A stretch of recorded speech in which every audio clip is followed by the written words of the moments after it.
Hey, what's up, volleyball community? Hope you guys are doing well. Hari from Wonder of Volleyball here, and welcome to my corner of the internet. In this channel, you'll be getting to know about all things volleyball. Like and subscribe, and let's get into today's video.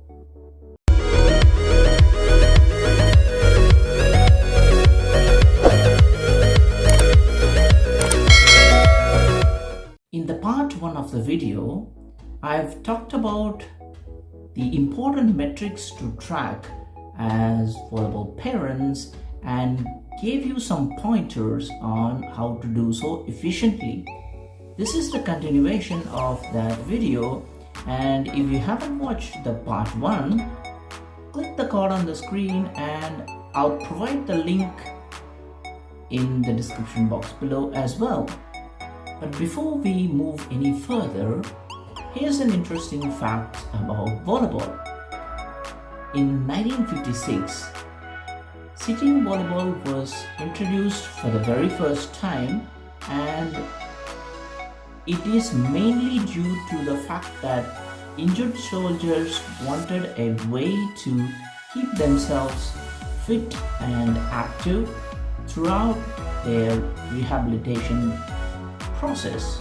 That was pretty interesting to know, isn't it?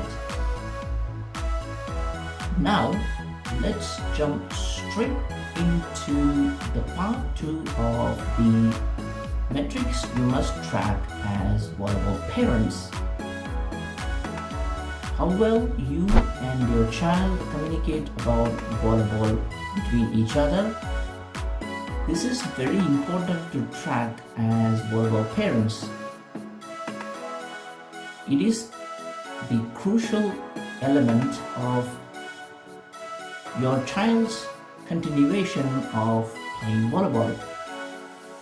You must track how well you and your child communicate between each other about volleyball.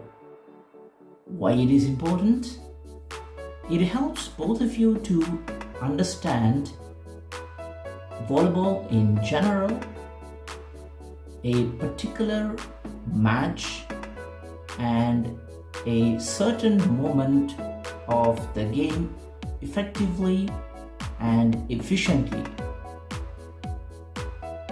This builds a strong bond between you and your child, aid you to reconcile with the differences of opinion effectively.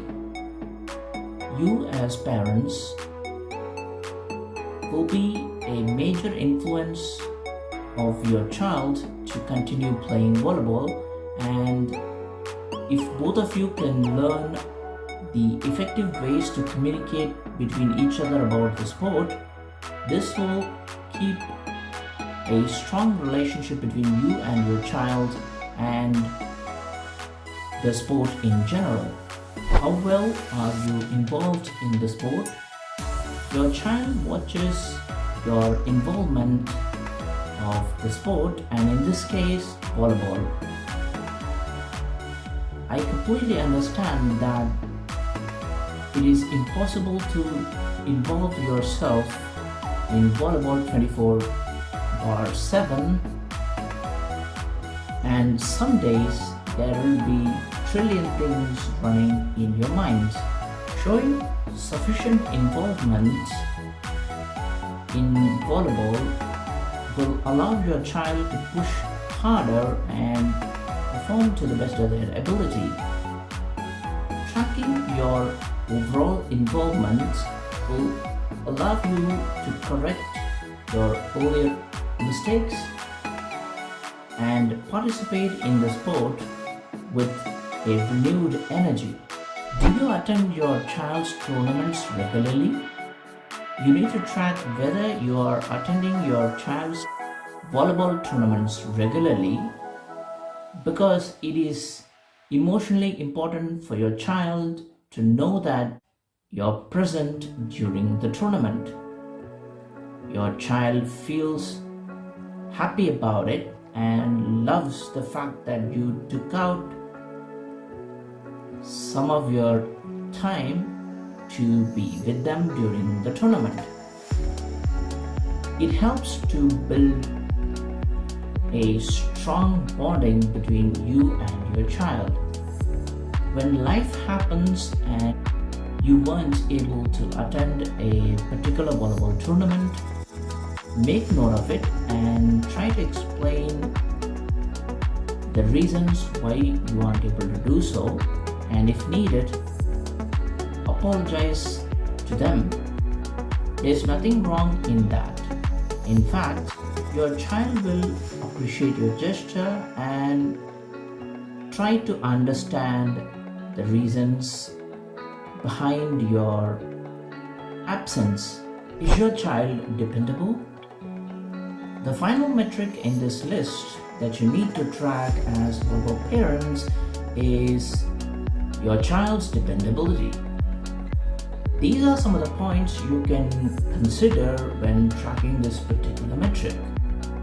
Is your child reliably attending all the practice sessions without skipping any time unless there is an emergency situation? Is your child committed towards playing volleyball? Is your child consistently helping their team members to get better at the roles that they are assigned for each player? Is your child on time to attend all the volleyball related activities? We all depend on people, and playing volleyball isn't exempted from this. When your child is dependable, it creates a strong trust with their team members and with their volleyball coach as well. Volleyball is a group sport and everybody involved in it contributes to the success of the team. And as a volleyball parent, you play a crucial role in it. By no means this is an exhaustive list of metrics you need to track as volleyball parents. The main aim of this video series is to provide a baseline of metrics you can track so that it will help you to determine the overall development of your child as volleyball players. As you go along, if you find anything to add to this list, you can definitely do so. By tracking these metrics as volleyball parents, you give yourself a best chance to track the overall performance and progress of your child in playing volleyball and course correct when things aren't going in the right direction. I truly hope that you learned some valuable points out of this video series. If you like this video, give it a big thumbs up and subscribe to Wonder of Volleyball if you haven't already. I'll catch you guys in the next video. Bye for now and take care.